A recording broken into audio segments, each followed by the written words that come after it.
Hello students, welcome to this new chapter number 10, gravitation in your science syllabus. One of the most fascinating, most interesting and most discussed chapter होता है ये topics जो इसमें इस chapter में आने वाले हैं वो मोस्ट डिस्कस्ड और बहुत प्रैक्टिकल होते हैं. इससे पहले वाले भी चैप्टर्स बहुत प्रैक्टिकल थे, but this one is something which everybody has an opinion on. Gravitation सबको समझ में आता है. छोटे से बच्चे को भी पता है कि ग्रेविटेशन क्या होता है. नाम से नहीं पता है पर उसको पता है कि वो गिर जाता है नीचे, उसके हाथ से कोई चीज नीचे गिर जाती है, हर चीज नीचे गिरती है, उसको मालूम है बारिश नीचे गिरती है ना. फिर थोड़े से बड़े होने के बाद उसको पता है कि ज्यादा रेलिंग के पास नहीं जाना चाहिए नहीं तो गिर जाएंगे. सो उसको ये सबको पता है. इनफैक्ट जानवरों को तो पता ही है, ऑब्वियसली जानवरों को पता है, इंसानों को पता है कि ये फिनोमिनन क्या है. ग्रेविटेशन ये फिनोमिनन क्या है. चीजें नीचे गिरना. सिर्फ इतना ही नहीं, और भी बहुत सारी चीजें होंगी इस चैप्टर में, वो हम लोग स्टार्टिंग में देखने वाले हैं. ठीक है, तो चलो शुरू करते हैं. ये लंबा चैप्टर हो सकता है, इसमें 7-8 वीडियोस आ सकते हैं, प्रॉब्लम्स भी बहुत सारे हैं, बहुत मजा आएगा. चलो शुरू करते हैं. Let's first talk about the historical aspects. इस फर्स्ट वीडियो में हम लोग हिस्टोरिकल एस्पेक्ट्स की बात करेंगे, बेसिक्स की बात करेंगे, और यही बेसिक्स आपको आने वाले वीडियोस में काम आएंगे. बेसिक्स को इग्नोर मत करना. आप या तो इस वीडियो देख के बेसिक्स कर लो या आपने टेक्स्ट बुक देख के कर लो, बट बेसिक्स छोड़ना नहीं. तो चलो शुरू करते हैं. अब न्यूटन की कहानी तो आपको पता ही है. न्यूटन बैठे थे पेड़ के नीचे, एप्पल गिर गया उनके सर पे, और न्यूटन चांद तारों को देखते थे. पहले के जमाने में बहुत एस्ट्रोनॉमी होती थी, तो पहले लोग चांद तारों को देखते थे, बोलते थे कि ये मून गोल गोल घूम रहा है. ये उनको समझ में आया. न्यूटन के पहले भी बहुत लोग थे जिन लोगों ने बहुत ऑब्जर्वेशंस किए, तो ये पता था कि मून अर्थ के चक्कर लगाता है. अब न्यूटन ने ये सोचा कि अगर एप्पल को अर्थ अट्रैक्ट कर रहा है तो मून को भी नहीं कर रहा है क्या. मून को क्यों नहीं कर रहा है. एप्पल में ऐसी क्या बात है. एप्पल गिर जाता है, मैं गिर जाता हूं, पेड़ गिर जाता है, बिल्डिंग गिर जाती है, पेन गिर जाता है, सब कुछ गिर जाता था. तो उन्होंने सोचा ये मून भी क्यों नहीं गिर जाता अर्थ में.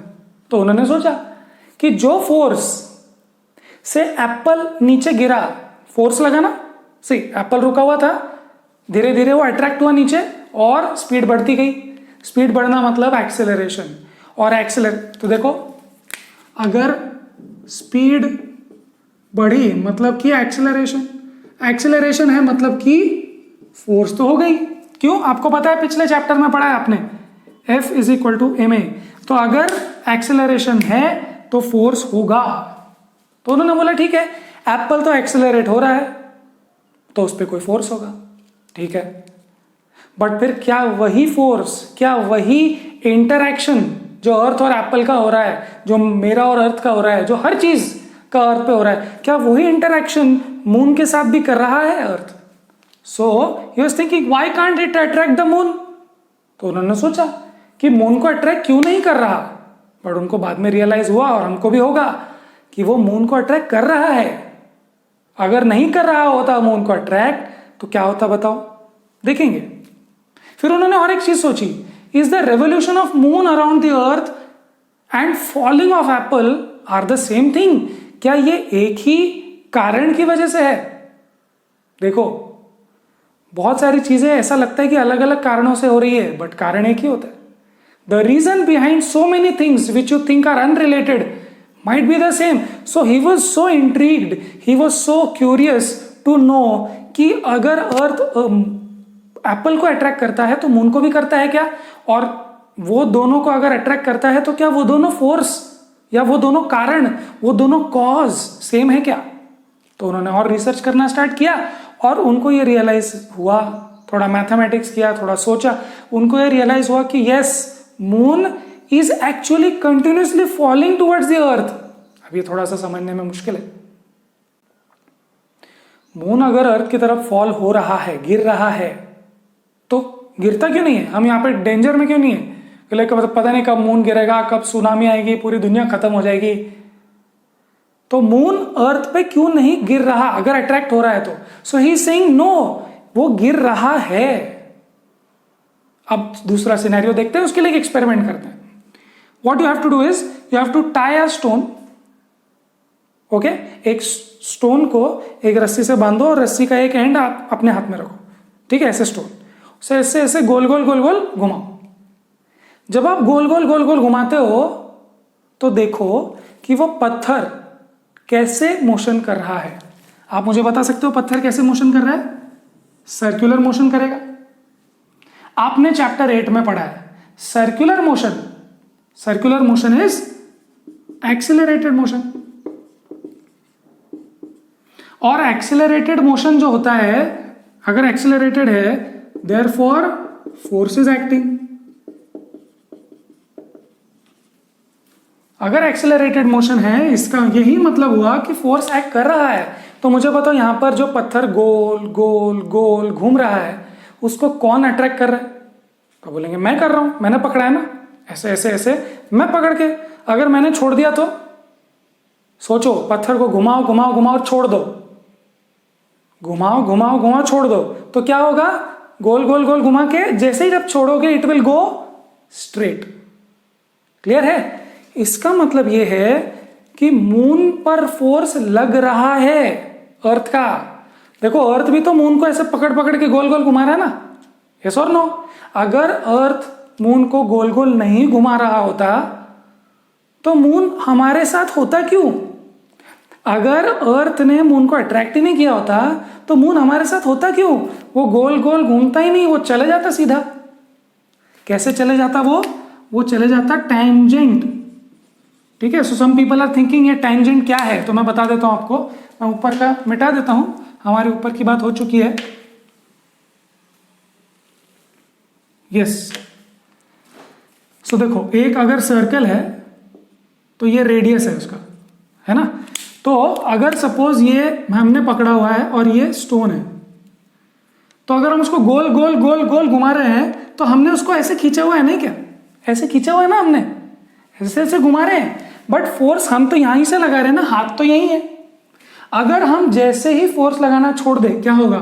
ये ऐसे सीधा निकल जाए। सपोज ये स्टोन यहां है, हम यहां खींच रहे हैं, ये फोर्स है, ये फोर्स है। अगर हम यहां पे खींच रहे हैं और ये यहां जाता, हमने छोड़ दिया, तो ये ऐसे सीधा चला जाएगा। इसी को बोलते हैं टेंजेंट।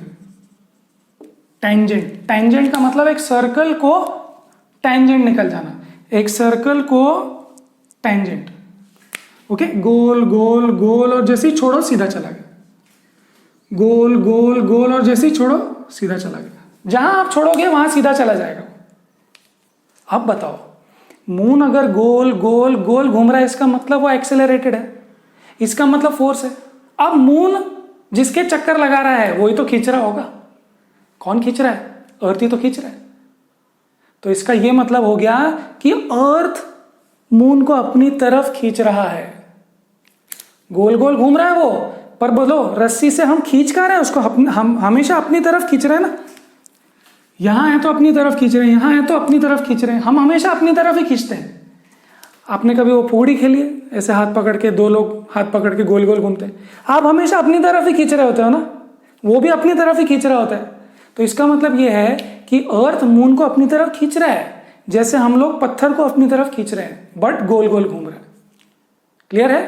अब ध्यान से देखना, just like thread is pulling the stone towards the earth, towards the centre, earth is pulling the moon towards itself. अगर ये नहीं होता, without which both could fly away tangent, अगर फोर्स नहीं होता, रस्सी का फोर्स नहीं होता, अर्थ का फोर्स नहीं होता मून पे, तो दोनों फ्लाई अवे हो जाते टेंजेंट। और ये जो फोर्स है खींचने वाला, इस फोर्स को हमने बताया सेंट्रीपिटल फोर्स। सेंट्रीपिटल फोर्स बताया। क्लियर है? इस फोर्स को, जिससे हम पत्थर को गोल गोल घुमा रहे हैं, अर्थ मून को गोल गोल घुमा रहा है, इसको बोलते हैं centripetal force. Okay, now if earth, so एक बार यहां समझते हैं इस पॉइंट के पहले कि अब अर्थ ने जब मून को गोल गोल घुमाया तो why is it falling towards the earth? ध्यान से देखो, और एक बार ये फॉलिंग समझ में आ गया तो समझ जाएगा अपने को कि ये दोनों एक जैसे क्यों है। He said moon is actually continuously falling. तो चलो देखते हैं कैसे। देखो ये अर्थ है और ये छोटा है मून। ओके, अब देखो अगर अर्थ मून को खींचेगा नहीं तो मून कहां चला जाएगा? सीधा चला जाएगा। बट मून सीधा जाता है क्या? मून सीधा जाता है? मून गोल घूमता है। ये थोड़ा अजीब हो रहा है, चलो छोटा करते हैं इसको। हाँ, ये अर्थ है। अब देखो अगर अर्थ मून को खींचता नहीं तो मून सीधा चले जाता। सो मून को जैसे ही आगे जाता है अर्थ उसको खींच लेता है। जैसे ही मून इधर से आगे जाता है उसको अर्थ खींच लेता है। अर्थ खींच रहा है, अर्थ खींचते ही जा रहा है मून को। सो बेसिकली मून अर्थ की तरफ, देखो ये अर्थ है, इमेजिन करो ये अर्थ है, मून ऐसे जाता है बट अर्थ क्या करता है? खींच लेता है। वैसे जाता है फिर अर्थ क्या करता है? खींच लेता है, खींच गोल। इसका मतलब अर्थ हमेशा मून को खींच रहा है जैसे अर्थ एप्पल को खींच रहा है। और मून भी कंटिन्यूसली देखो फॉल हो रहा है। वो अर्थ के अंदर क्यों नहीं आ जाता? बिकॉज कैसे आएगा ना, जैसे ये पत्थर घुमा रहे हो आप तो पत्थर आपके हाथ में क्यों नहीं आ जाता? आप खींच रहे हो तो बोलेंगे नहीं वो तो गोल गोल घूम रहा है। But it is always attracted towards the centre. मतलब अगर ये मून यहां होगा तो अर्थ यहां अट्रैक्ट कर देगा, अगर मून यहां होगा तो अर्थ यहां अट्रैक्ट करेगा और हमेशा उसको अपनी तरफ लाने की कोशिश करेगा जैसे एप्पल को लाने की कोशिश करता है। क्लियर है? मतलब यहां न्यूटन ने एक बहुत बड़ी डिस्कवरी या बहुत बड़ा थॉट बताया। उन्होंने बताया कि जो अर्थ पे हो रहा है, अर्थ पे जब कोई चीज को अर्थ अट्रैक्ट करता है वो, और जब मून को अर्थ अट्रैक्ट कर रहा है वो, इनफैक्ट सन भी जो अर्थ को अट्रैक्ट कर रहा है वो, ये सब कुछ एक ही कायदे से, एक ही रूल से, एक ही लॉ, एक ही इक्वेशन से आता है। तो उन्होंने बोला कि ये तो बहुत बहुत इंटरेस्टिंग बात, बहुत बड़ी बात बोल दी उन्होंने कि ये सब कुछ एक ही है ना। बहुत बार हम समझ ही नहीं सकते कि इतनी छोटी सी बात और इतनी बड़ी बात, प्लैनेट्स इतने बड़े हैं, ये पेन इतना छोटा है, सबके बारे में एक ही रूल कैसे हो सकता है? सबका अलग अलग रूल, बड़े के लिए अलग, छोटे के लिए अलग। बट नहीं, बड़े के लिए, छोटे के लिए, सबके लिए, इनफैक्ट एटम के लिए भी वही रूल है। ओके, तो जब ये बात न्यूटन ने बोली कि जो एप्पल गिर रहा है, जो मून गिर रहा है, वो एक ही बात है, एक ही फोर्स है, तो हिल गई दुनिया। ओके, सो क्या आपको समझ में आया कि अब जो हमारा पहला सवाल था कि जिस तरीके से एप्पल गिर रहा है वैसे मून भी गिर रहा है, क्या सेम फोर्स लग रहा है क्या? तो हमने बोला यस, सेम फोर्स लग रहा है। Okay, now very important question, if earth attracts the apple, does apple also attract the earth? अर्थ ने एप्पल को अट्रैक्ट किया, एप्पल ने अर्थ को अट्रैक्ट किया। क्या बोला? एप्पल क्या चीज है? एप्पल के अर्थ को अट्रैक्ट करेगा। अगर आप ऐसा बोल रहे हो तो आप न्यूटन का थर्ड लॉ भूल गए। थर्ड लॉ बोलता है action is equal to reaction, action is equal to reaction on two different bodies. भूल गए तो चैप्टर नंबर 9 वीडियो नंबर 5 में थर्ड लॉ ऑफ मोशन की मैंने बात की है। वहां पर मैंने बोला है कि जब एक बॉडी दूसरे को फोर्स लगाती है तो दूसरी बॉडी इंस्टेंटली पहले बॉडी को फोर्स लगाती है। फिर से, जब अर्थ एप्पल को खींचता है तो इंस्टेंटली एप्पल भी अर्थ को खींचता है। थर्ड लॉ, रूल सबके लिए एप्लीकेबल है। तो इसका मतलब है कि if earth attracts the Apple, does Apple attract the earth? The answer is a big yes,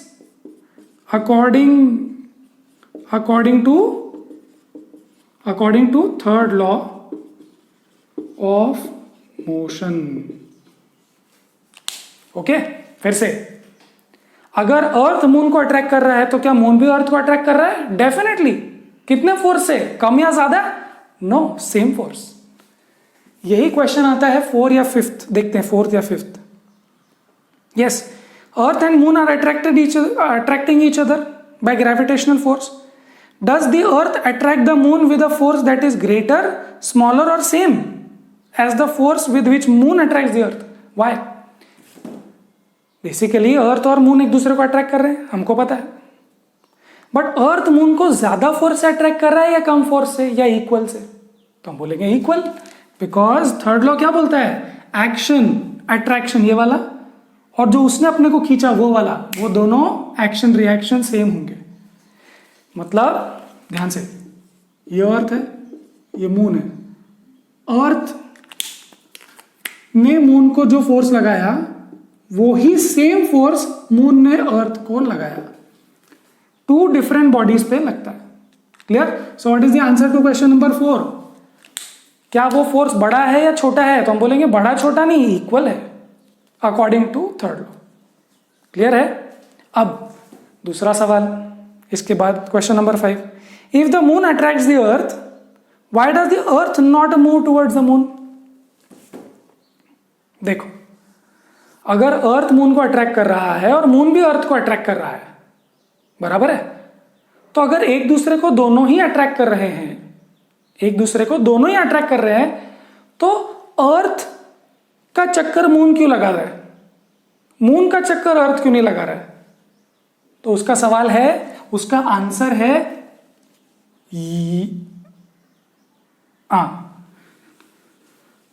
उसका आंसर है यहां, F is equal to m a. ये हमने third law chapter number 9 5th video, उसमें हमने बात की है, F is equal to m a. अब देखो, ये दोनों फोर्स सेम है, तो you can say that mass is inversely proportional to acceleration, या फिर आप बोल सकते हो acceleration is inversely proportional to mass. कैसे? देखो, एम ए इज कांस्टेंट, तो कांस्टेंट हटा दो और प्रोपोर्शनलिटी लेके आ, तो ये आ गया। क्लियर है? अब देखो, मास ऑफ अर्थ अगर बड़ा है तो एक्सेलरेशन ऑफ अर्थ छोटा होगा, और अगर मास ऑफ मून छोटा है तो एक्सेलरेशन ऑफ मून बड़ा होगा। देखो, फोर्स दोनों पे सेम लग रहा है, थर्ड लॉ क्या बोल रहा है? देखो, अर्थ ने मून को इस फोर्स से खींचा, मून ने भी अर्थ को उसी फोर्स से खींचा, बराबर है, पर जो असर है वो मून पे क्यों दिख रहा है? जब आपने रस्सी से पत्थर घुमाया तो पत्थर ने भी आपको खींचा, बट आपका हाथ क्यों नहीं गोल गोल घूम रहा पत्थर के? बोलो क्यों नहीं घूम रहा? बिकॉज आपका हाथ का मास ज्यादा है, तो एक्सेलरेशन आपका हाथ कम घूमेगा कम। सो जब अर्थ के चक्कर मून लगाते तो अर्थ यहां रुका नहीं है, अर्थ भी थोड़ा सा गोल गोल घूमता है, थोड़ा सा एक्सेलरेशन है बट कम है। सिमिलरली, जब अर्थ अट्रैक्ट कर रहा है एप्पल को, तो एप्पल का मास बहुत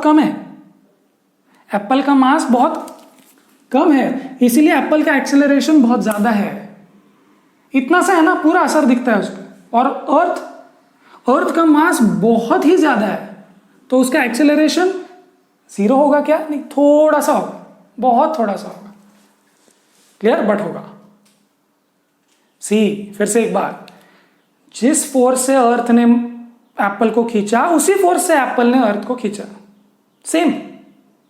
अर्थ ने एप्पल को खींचा, एप्पल ने अर्थ को खींचा, पर सिर्फ एप्पल ही क्यों गिरा, अर्थ क्यों नहीं ऐसे आ गया?